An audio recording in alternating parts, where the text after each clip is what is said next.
Right now, in Your Voice, Your Vote, major shakeups in local congressional races as Prop 50 redraws House maps. Who's running where now? And what candidates say is on the line.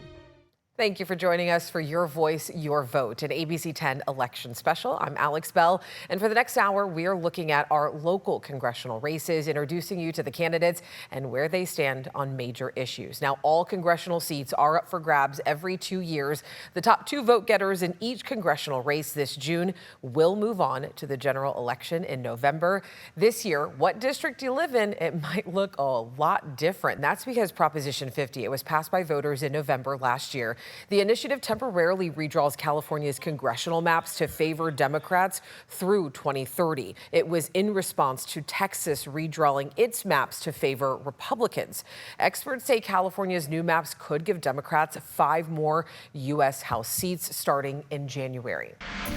One of the districts changed the most by Proposition 50 is District 1, and I want to take a look at it. Look right here at the California-Oregon border. This is the old District 1 under Proposition 50. Take a look at the new map. It looks drastically different. Yeah. All of that along the Northern California area gone. It shifted from its northeastern California shape to pull in more Democratic-leaning North Bay areas. Chico is still inside the district, but Yuba City is not. The district is more aligned with Sonoma, even Mendocino County, rather than areas like Redding. So the seat was held by late Congressman Doug LaMalfa. Now there are 2 races underway, one to replace LaMalfa through the end of the year, and another to elect a new congressperson to start in January. There are at least 5 candidates running in these races, and 3 of them have measurable campaign activity, meaning that they've raised more than $100,000 according to FEC filings. Take a look. Democratic candidate Audrey Denny is a Chico State professor and consultant in the charitable food sector. She's previously run to represent District 1 in Congress. Politicians are protecting corporate profits while we're being squeezed on groceries and healthcare and housing and energy. Republican Assemblymember James Gallagher currently represents Assembly District 3 in the state legislature. He believes he's the right representation for the area he calls home. We need to cut electricity rates.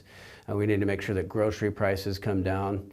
Those are all things that I think we can work on. I think we also need to tackle waste, fraud, and abuse because, our tax dollars, our precious tax dollars that we need for health care, that we need for education, they can't be wasted. Democratic State Senator Mike McGuire, a former Senate President pro tem, says he has a deep commitment to rural California and the community he's raising his family in. He wants to make sure small towns have the same opportunities as big ones. We need proven fighters who set aside partisan politics and put people first. That's how I've led in the California State Senate.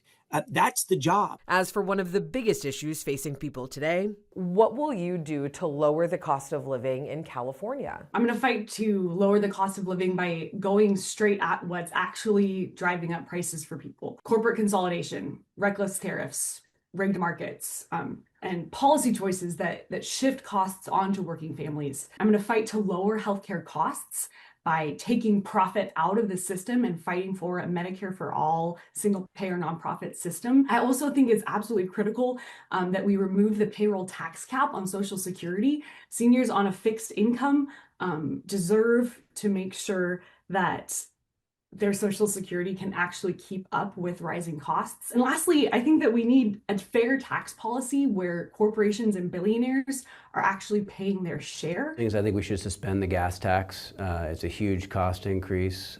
We should modify our cap and trade system to take fuel, gas, out of it. We already have a low carbon fuel standard, so by taking that out, we could also lower the cost of fuel. Electricity rates, I have legislation right now to slash them by 30%.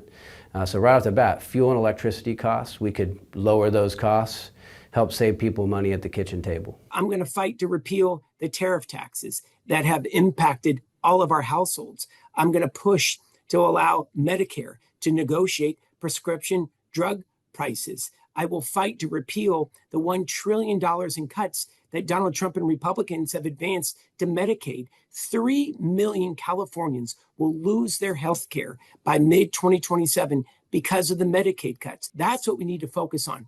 Expanding health care, universal health care for every American, universal free, tuition-free community college. And the way we can pay for that is repeal the tax cuts that Donald Trump has given to billionaires. Governor Gavin Newsom, Senator Alex Padilla, SEIU California, and the California Democratic Party are just some of those endorsing Mike McGuire. Jill LaMalfa, widow of the late Congressman Doug LaMalfa, President Donald Trump, and Speaker Mike Johnson are just some of those endorsing James Gallagher. Emily's List and several progressive organizations are supporting Audrey Denny. And what makes you qualified to represent this district, especially since Prop 50, drastically changed the lines that represented this district? I grew up on a family farm. I worked my way through school. I built a career in helping our communities, farmers and food banks solve real problems for people, lowering costs, strengthening economies, and making sure that people can get by. I'm not a career politician.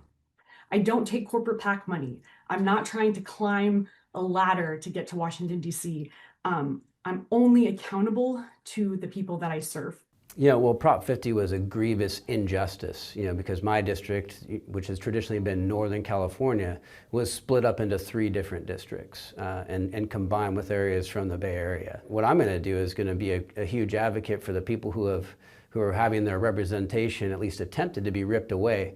They can vote for someone who knows this district. I've represented it for 12 years in the legislature, who knows the communities, who works with them on a daily basis, and who will make sure that they have a voice in Washington, D.C. You got to work together because that's the only way that progress sticks. And you always fight for the people that you work for. You never give up. I became the first president of the California State Senate from a rural area in over a century. And we deliver because we give a damn. We've expanded healthcare. We've made investments in infrastructure. We've expanded mental health beds. We have secured the largest non-prison investment in a rural county in over 50 years. We're fighting for farmers and ranchers. That's what we need right now. According to federal election campaign filings, Mike McGuire has raised the most money so far at more than $990,000. Audrey Denny has raised more than $703,000. James Gallagher sitting at more than $676,000. Now, there are other candidates' names in this race. They can be found on our article on District 1. Just look for our website over at abc10.com. And if you are voting in this district, make sure you listen to this. This, again, is District 1 now versus the newly drawn district under Proposition 50 that we've been talking about that someone will represent starting in January. Voters who live in District 1 and will continue to do so after Prop 50 will have 2 questions about the district this year. One question will be about who will serve the rest of late Congressman Doug LaMalfa's term through January 2027. If someone gets more than 50% of the vote in June, they win. If not, the top 2 go to a runoff in August. Another question is, who will be District 1's representative starting in January? Voters will choose a final winner in the race in November. Those who were pushed out of District 1 by Prop 50 will still get to vote to replace LaMalfa and then vote for a congressperson in their new district. Coming up, the race for U.S. House District 3, who's running now for the seat currently occupied by Congressman Kevin Kiley, who is now running in another district. The race for California governor is wide open, but one issue is taking center stage: affordability, from housing to gas to everyday costs. Our To The Point team is breaking down where the top candidates stand. Stream California's governor race affordability right now on the ABC 10 app.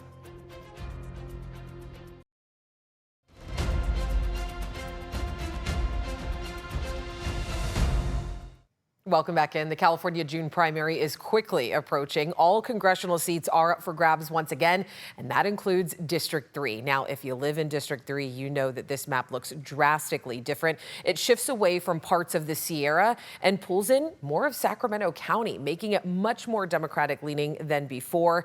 And I do want to mention there are 6 candidates in this race whose names that you will see on your ballot. 4 of them have measurable campaign activity, those who have raised more than $100,000, according to FEC filings. To help you get to know them just a little bit better, here's ABC 10's Jeannie Nguyen. Following the passage of Prop 50, the lines for Congressional District 3 changed drastically. Independent Congressman Kevin Kiley represents the district, but since announcing his campaign in District 6, the seat is now wide open. Voters in California's newly redrawn 3rd Congressional District will be choosing someone new to represent them. Democratic Congressman Ami Bera, currently representing District 6, is hoping to convince voters he's now fit for the job in District 3. What will you do to lower the cost of living here in California? I talked to a lot of 30, 35-year-olds, young professionals that would like to get into housing.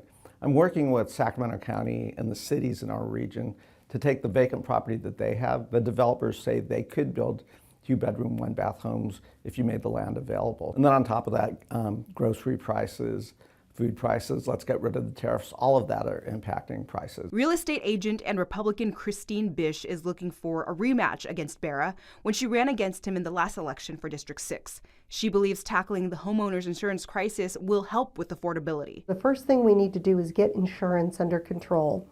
So I've authored the Wildfire Act. And it is to change the way we handle insurance in California. It's to model wildfire insurance, is basically bypass California FAIR Plan and implement federal fire insurance. Current Nevada County Supervisor and Democrat Heidi Hall believes providing affordable housing and tackling healthcare costs can ease the cost of living. Working families are one medical crisis away from disaster. And that's why I'm going to sign on to Medicare for All on day one. Now, we can afford all of this by repealing the billionaire tax cut and investing in working families. That's how we bring down the cost of living. One of the youngest people in the race, Democrat and Army veteran Chris Bennett, plans to tackle housing to make it affordable and accessible to everyone. I support public housing. That means public housing development. It means public financing for low and middle income housing. It also means introducing a civil service loan, like a VA loan, where people who are doing something that's beneficial to society, like teachers, social workers, people building roads, nurses, doctors, can actually buy a house without a down payment. SEIU California, one of the state's largest labor unions, endorsed both Bera and Bennett for this seat. During a time when the political tension is high, candidates say the focus should be the people. How will you work across party lines to ensure you accomplish things for your district? I think one thing that we really need to focus on is just like representing people. You know, regardless of whether you've been represented by a Democrat or a Republican in this district, they've been dodging in-person town halls. So I'm committing to always having in-person town halls at least once a year in each major region of the district. You know, I've always been known as a problem solver, and one of the first bills and organizations that I started was the Problem Solvers Caucus. 23 Democrats, 17 Republicans. If we want to heal this country, if we want to start moving the country forward, it's going to take Democrats and Republicans working together. Hall and Bish both say the issues this community endures should not be partisan. We have found that when you put your community first, the real issues that need to be legislated, made policy for, projects that need to get done on the ground, we set aside our partisan politics, we can get a lot done. We've worked on homelessness, on affordable housing, on public health and public safety, on wildfire mitigation. This is something that requires all of us to work together because it's not a partisan issue, affordability, making sure people that can afford housing, insurance, energy independence. There's so many things where I'm going to work across the aisle to make California and America affordable again. What are the key issues you'll focus on if you are elected? I will invest in affordable housing, universal daycare. We need to help kids with tuition, with trade schools. Definitely we need to be signing on to Medicare for All. I want to be codifying reproductive health rights and helping our rural hospitals and clinics. I think we need to stop funding wars and genocide. I want to use our resources to help people here, not hurt them abroad. Besides that, we need to focus on humane immigration policy, where we're not putting people in cages, we're not separating families. We make it easier for people to live and work here legally with common sense pathways to citizenship. Aside from affordability, Bish says education is a top priority. The state of education in California has hit a crisis, a national security crisis, when we have on average students coming out of high school with 29% math proficiency, 39% reading proficiency. We've got to change the way we're educating children. Congressman Bera, who sits on the House Foreign Affairs and Intelligence Committee, says protecting Americans will be the main focus. Donald Trump has really frayed a lot of our relationships around the world. So we've got to attend to that. I'm also on the Intelligence Committee, and We see some of the threats that AI is going to bring against our infrastructure, et cetera. We've got to work with our local utilities, water agencies, companies to help harden our assets to protect Americans here. According to the Federal Election Commission, here's how much each candidate we spoke to raised. So far, Ami Bera has raised $888,115, Heidi Hall, $503,876, Christopher Bennett, $154,956, and Christine Bish has raised so far $119,714. Other names of the candidates running in this race can also be found on our website at abc10.com. Coming up, the race in District 6. Who will replace Congressman Ami Bera in this Sacramento area district? But first, here is a look at some of the other local congressional races that we're following. In the race for Congressional District 4, 9 candidates are running, including longtime incumbent Mike Thompson. This district has shifted to now include areas like Yuba as well as Lincoln. Again, a lot of areas changing. It's generally known as the area representing wine country. Woodland and Davis are also part of the district. This is generally seen as a safe area for 2 Democrats to advance to the November general election. Thompson, though, he is facing a younger Democratic competitor, Eric Jones. He's a philanthropist and former venture capitalist. And a major change here in the race for District 5. There are 4 candidates. This district is currently represented by longtime Congressman Tom McClintock, who is running again. The district represents foothill communities, Amador County, parts of Stanislaus and San Joaquin counties, all the way down to Death Valley. And this is a huge shakeup because, as we talked about earlier, this whole area along the Nevada-California border was previously in District 3. Now it's sitting in District 5. Again, going all the way down to Death Valley. A major shakeup here in Kevin Kiley's current district.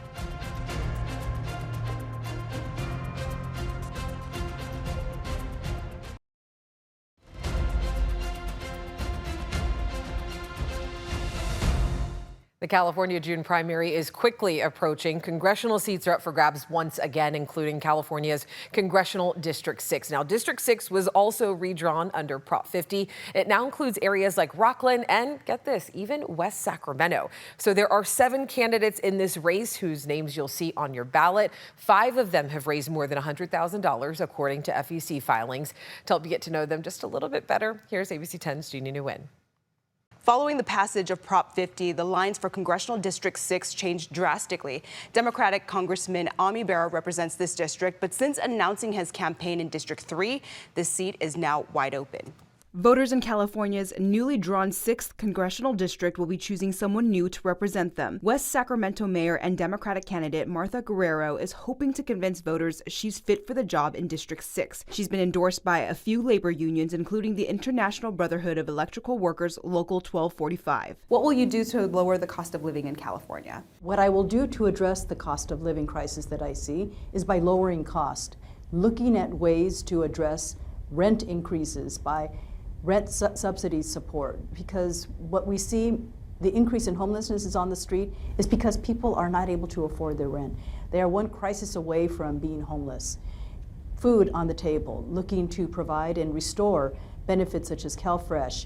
Those benefits do lower the cost for everybody. Sacramento County District Attorney and Democrat Tin Ho is looking to take his job from the courtroom to Congress. He believes his plan will help Californians save money. In Congress, I will fight to restore the subsidies for the Affordable Care Act. I will fight to make sure that we have a safety net for the most vulnerable among us with Medicaid, Medicare, and food stamps. And I want to make sure that we also reduce taxes for working families and also for our small businesses, because our small businesses are the backbone of our economy so that they can expand, that they can hire other people. Dr. Richard Pan is a pediatrician and a former California state legislator. He believes affordability starts with health and housing. We have $11 insulin here in the state of California thanks to legislation that I authored. I worked to try to be sure we increased more housing, got people housing help, right? We cut the number of uninsured by 2/3. That's the kind of results people want to see. So I'm going to continue to work in Congress to do what we can to bring down prices. Congressman Kevin Kiley currently represents District 3 and won that seat as a Republican. Following Prop 50, he launched his campaign for the newly redrawn District 6 and changed his party to independent. He's hoping his time in Congress will prove to voters he's worth voting for. I've introduced legislation to make it so California has to lower its gas tax. I think that we pay far too much for gas in California. We have the highest gas tax in the country, and my legislation would give Californians immediate relief. But then I'm also fighting against policies in Washington, D.C. that raise the cost of living. Like I voted to cancel tariffs that were causing the cost of living to go up. Democrat Lauren Babb Tomlinson is a mom and executive for Planned Parenthood Advocates. She's been endorsed by the Planned Parenthood Action Fund. Her plans to lower the cost of living are inspired by her own lived experiences. Making sure that companies aren't jacking up the prices at the grocery store. We've got to find federal relief at the gas pump. And for me, childcare is deeply important. As a mom, I pay more for my daycare than I do my mortgage, and costs keep going up, but inflation is just rising for families. So we absolutely have to pay attention to the affordability and make it a priority in this Congress. The California Teachers Association, representing teachers all across the state, endorsed Dr. Pan for this seat, while Ho received endorsements from major Sacramento leaders like Mayor Kevin McCarty and Sacramento County Sheriff Jim Cooper. Congressman Kiley was previously endorsed by President Donald Trump when he was a Republican running for re-election in District 3.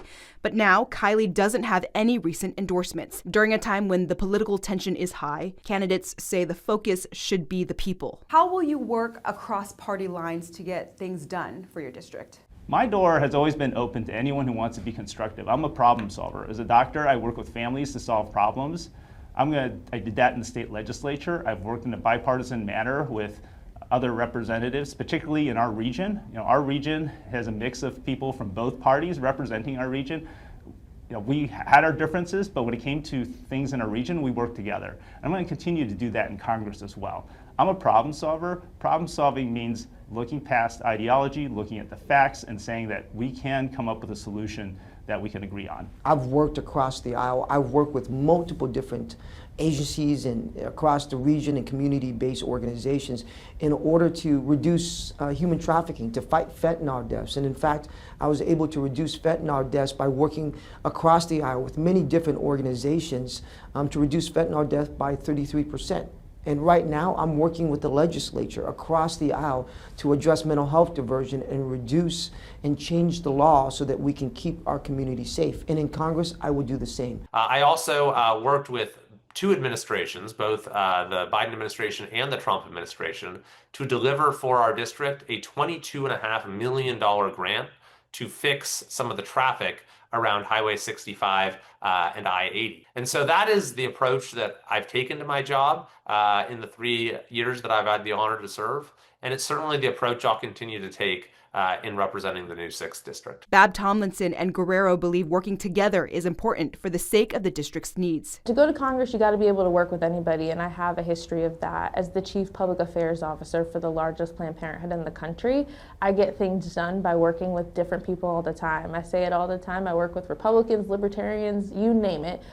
Because there's always common ground. And so going into the Congress, I really hope to be able to push family values and find people that want to make things work, because that's what government is supposed to do, is make life better for families. And I have a history of doing that. As mayor, I have been working across party lines. It is a nonpartisan office. I've worked with Democrats, Republicans, small businesses, and I've been able to achieve our goals, working to make some compromises, but not compromising my values.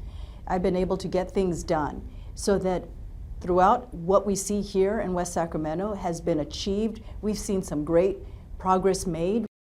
According to the Federal Election Commission, here's how much each candidate we spoke to raised. Take a look.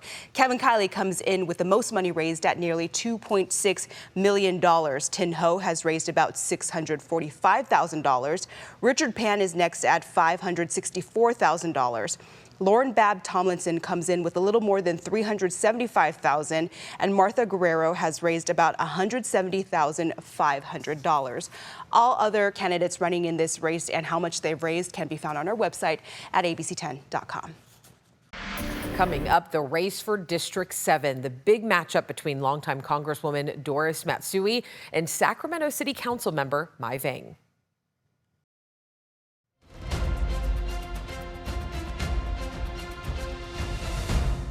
Welcome back to Your Voice, Your Vote, an ABC 10 election special. I'm Alex Bell, and we're looking at some of the biggest local congressional races this year. We are hearing from the candidates about the top issues that they say they would tackle if elected to Congress. And then the top 2 vote getters in each race this June, they will move on to the general election in November. So take a look at where the balance of power stands. Right now, Republicans hold a slim majority in the U.S. House. There are 217 Republicans, 212 Democrats, 1 independent, Kevin Kiley, who caucuses with Republicans, and 5 vacant seats. 3 Congress members, including former California Congressman Eric Swalwell, resigned. 2 other Congress members, including the late Doug LaMalfa, passed away. In California, this election cycle, Proposition 50 has significantly shifted some districts. The Governor Newsom-led initiative passed by voters in November last year temporarily redraws California's congressional maps to favor Democrats through 2030. Experts say California's new maps could give Democrats 5 more U.S. House seats in January.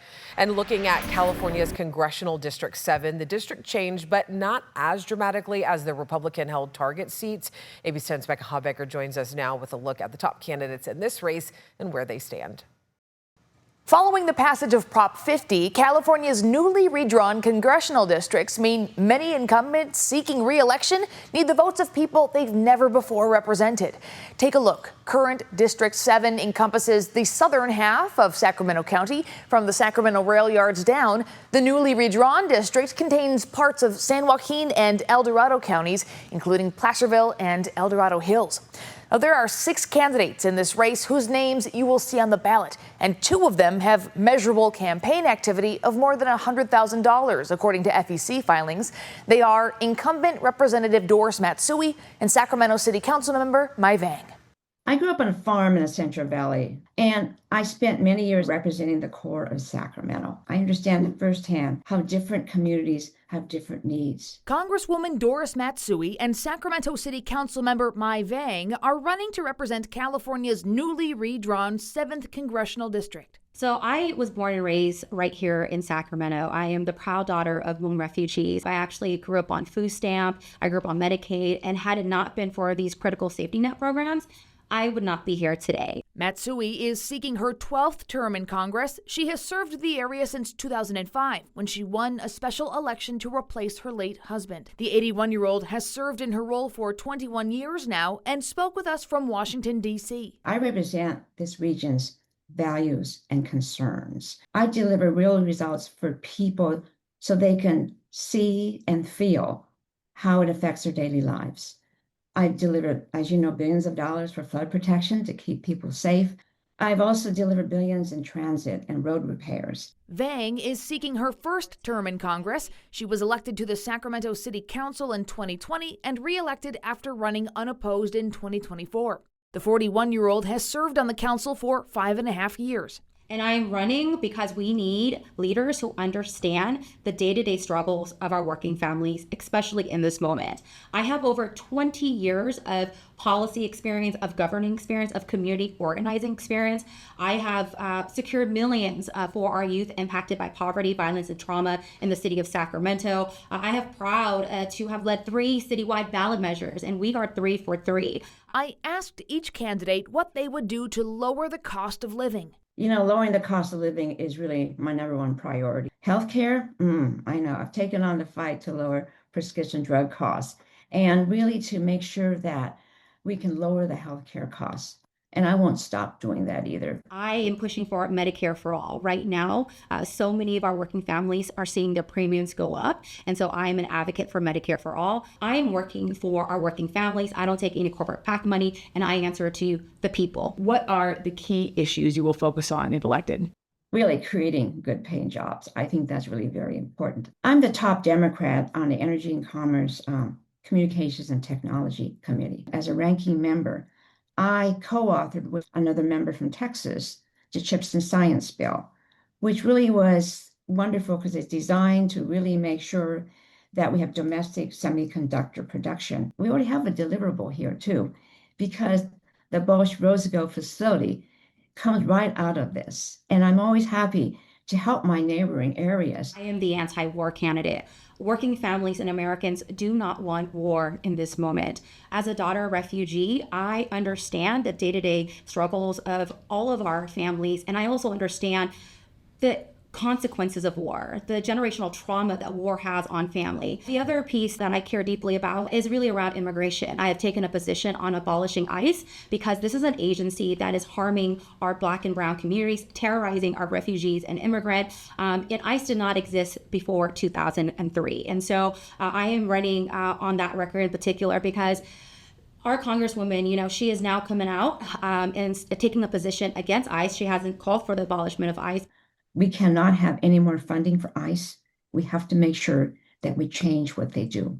It should not be a terrorism attack on people. The Trump administration has to be made accountable, and we'll make sure we do that. How will you work across party lines during these very divided times to get things done for your district? Establishment, Republicans and Democrats, bought by corporation, created the conditions for what we have today. And when we talk about affordability, it's a nonpartisan issue. Families in Placerville, in Lodi, in Galt, in Elk Grove, they're struggling to get by. So when I become the next Congresswoman, I look forward to working with my colleagues to address the high cost of living. I think it was just last week, I passed 2 bipartisan bills in order to make sure that we strengthen our emergency communication system, which, as you know, is really critical in this time with the fact of wildfires and extreme weather. There are times we have to really fight, and we do that.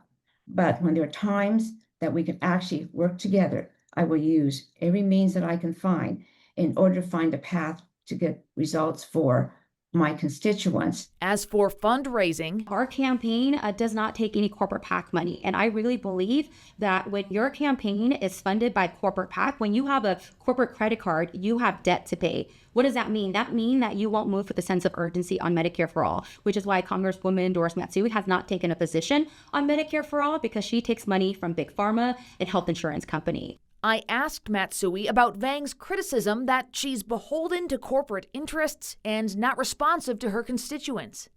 I really feel that having a campaign of just criticism doesn't do us any good at all.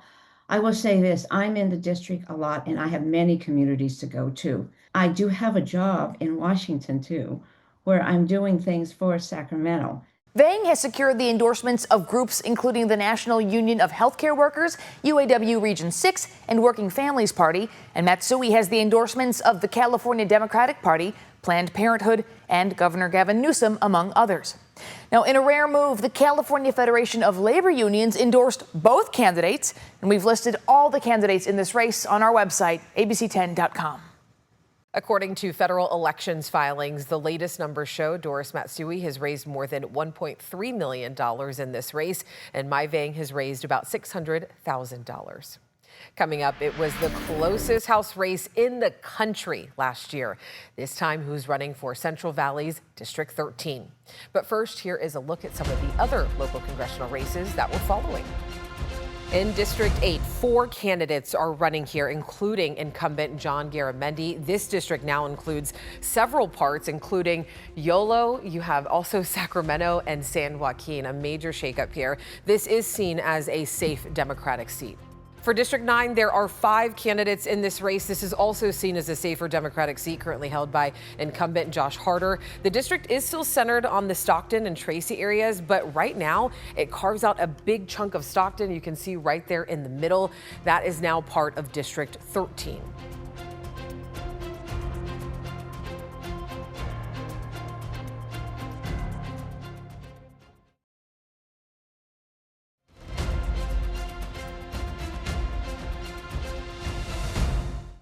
Welcome back to Your Voice, Your Vote, an ABC 10 election special. Proposition 50 changed a lot of districts across the state. District 13, no different. The newly drawn district now includes a much larger part of Stockton that you can see right there, and it follows what was the tightest House race in the country in 2024.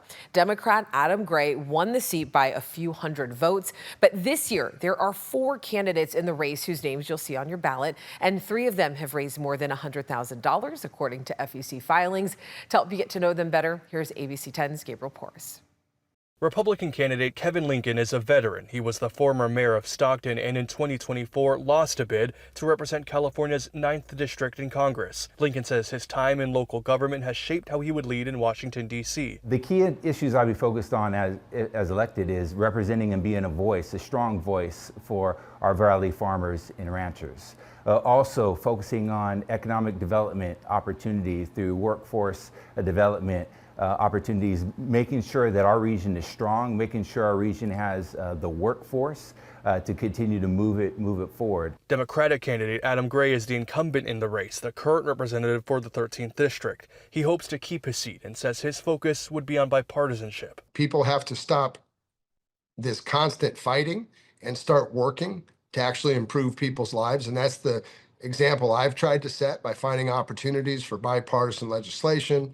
And I think we need to be laser focused on making life more affordable. Republican candidate Vin Crudiventi is a business owner. He lost a 2024 bid to represent the state's 14th congressional district. He says he is not a politician and hopes that appeals to voters. Economy, number 1. Water would be number 2. And up and down the valley, people talk about homelessness. Like it's real, right? People are hurting. People are worried about losing their health care. People are worried about, when's the next meal going to come from? What makes you qualified to represent this district, especially since Prop 50 drastically changed lines across the state? I'm not looking for my next job. I made my money somewhere. It is my time now to give it back to the country that gave me everything. I work across party lines. I'm getting nonpartisan support across the board. I grew up in this district. My family's been here running a business in agriculture for the last several generations. I've got local teachers in my family and folks who really understand this community. I understand this community. I went to public schools here. I grew up here. I went to high school here. I went to Merced College. So, I do understand this district. I live in this district. I think that's important. And I think people deserve a representative who is one of them in their own community. I'm from this district. This is my home district. And my grandfather, he worked over 40 years at a local cannery in this district. I'm a 3rd generation Valley resident of this district. And there'd be no greater honor to go back to Washington and serve this district as their next congressional representative. Kevin Lincoln has picked up endorsements from President Donald Trump, Speaker Mike Johnson, and the California Republican Party. Vin Crudiventi is endorsed by CPAC and by San Joaquin, Merced, and Madera County Young Republicans. At least 10 Valley mayors have endorsed Adam Gray, and so has the California Farm Bureau. Your district is in the farming capital of the world. What would you do to help farmers and those who are doing that work? Look, I think we've got to solve this immigration issue, and I voted for a lot of bills to increase security so that we have a secure border, and I think that's important. But we've not adequately addressed the fact that there's a lot of people coming here, working hard, trying to contribute to our local economy, to the ag economy, and we got to give them status. There are 5 ag counties in our congressional district, and our farmers and our ranchers, they need more water storage, they need smart infrastructure, and they need less regulations as well. Central Valley Project, which is under federal control, and State Water Project we have no control over. It took 30 years before the construction started, and it's not in the district. So one of my priorities would be to work across the party lines, build a coalition to make sure we have another project like that in the Valley. We got to make sure we have funds allocated for surface water storage, groundwater recharge, and dredging. Across the Valley, affordability is a top concern, and each candidate has a different approach. It's a multi-pronged approach. right? One of the things that we have to do to lower the overall cost is improve the economy of the district. Central Valley feeds half of the nation, but we've got the highest poverty rate at 20%, highest employment rate at 18%. People are feeling pain at the pump. They're feeling the rising cost of groceries, the rising cost of utilities. And so we need to make sure that we're lowering the cost of living by cutting taxes, by eliminating burdensome regulations. These are things that help drive down inflation. Things get expensive when you put too many burdens on building, producing, et cetera. And frankly, in the San Joaquin Valley, which is the most productive agricultural valley in the world, I think we understand that better than most. According to FEC filings, Adam Gray has raised more than $3.2 million, Kevin Lincoln raising more than $1.2 million, and Vin Crudiventi has raised more than $876,000. Others running in this race can be found on abc10.com. There are many other congressional races to watch in California this election cycle. Two of them are in Northern California's Bay Area. The race is on to replace former Congressman Eric Swalwell. He had planned to leave Congress to run for governor, but resigned from both races following sexual assault allegations he denies. A special election this summer will fill the District 14 seat through the end of the year. The primary this June will help choose a long-term replacement. State Senator Aisha Wahab, a progressive, won the state's party's endorsement for this race this spring. Another race to watch is the race to replace former House Speaker Nancy Pelosi in the district that mostly represents San Francisco. According to recent polls, State Senator Scott Wiener is leading the race by double digits. But in mid-May, Pelosi endorsed San Francisco Supervisor Connie Chan to succeed her in Congress. Just like all the other House races, the top two vote getters in the primary will advance to the November election. Coming up, the redistricting battle. California isn't the only state that changed its House maps after the break, where the national fight stands. But first, here's ABC 10's Becca Habegger about voting early in the June primary.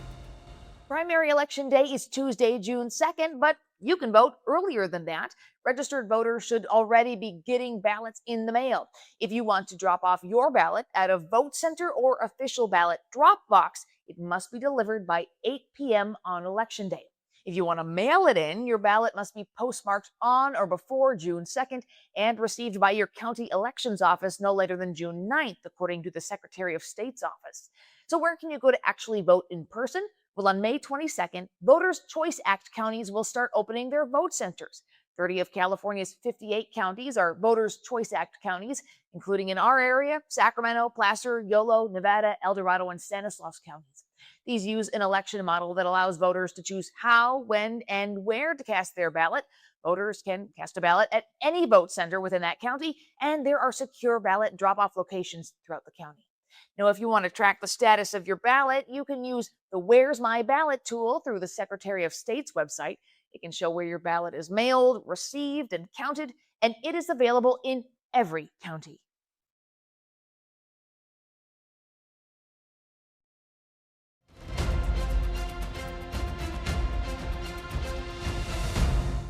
As California gets ready to vote in the June primary, Prop 50 will be a major factor in U.S. House races this year.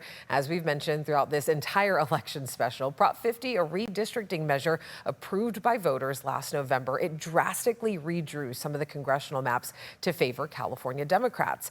Those maps will be in place through 2030. But redistricting efforts, they're happening across the country. This is the latest map from the Associated Press of where things stand as of mid-May. The states in dark blue and dark red have adopted new maps. That includes Utah, Texas, and Florida, just to name a few. At least 7 other states are considering new maps, but as courts weigh in, the future of the redistricting battle nationally remains unknown. ABC 10's Becca Habegger is back to explain where the fight stands. In the redistricting race to secure control of the House of Representatives after the November midterms, one thing is clear, says Rick Hassan. Redistricting in the United States right now is a mess. He's a professor of law at UCLA School of Law, where he directs the Safeguarding Democracy Project and is a national expert on redistricting. And there's been just kind of skirmishes in various states as they've considered whether and how they might redraw their lines in the middle of the decade, which is not something we usually see. He says there have been 2 recent significant legal developments in this race among the states. First, Virginia passed a law, much like California is through the voters, that would have gerrymandered that state's seats to favor Democrats, maybe gaining 4 votes. But the state Supreme Court said that the Democrats who put on the ballot didn't follow the technical rules, and so that's now off. The other more significant development is the U.S. Supreme Court's decision last month in a case called Louisiana versus Calais. That case changed the standards under the Voting Rights Act for when states have to draw districts to give minority voters a chance to elect their candidates of choice.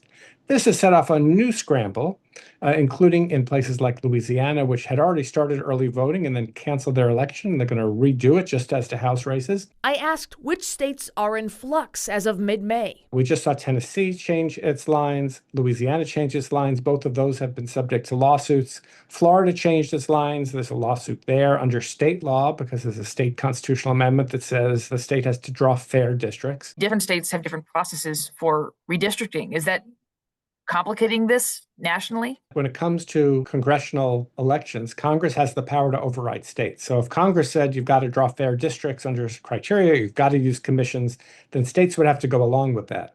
Congress hasn't done that. California Representative Independent Kevin Kiley has proposed a bill that would ban mid-decade redistricting. Representative Kiley's bill is just kind of putting a Band-Aid on until 2030, when then there would be no holds barred, just kind of rearranging the deck chairs on the Titanic. He says gerrymandering isn't ultimately good for democracy. The losers are going to be whoever's in the minority party in any state, whether that's Republicans in California or Democrats in Texas. But we shouldn't lose sight of the loss of representation. And so I think we really need to ask whether the American democratic system is really facing a lot of stress, not just in terms of the balance of power between the parties, but what it means to have fair elections and fair representation. Becca Habiger, ABC 10.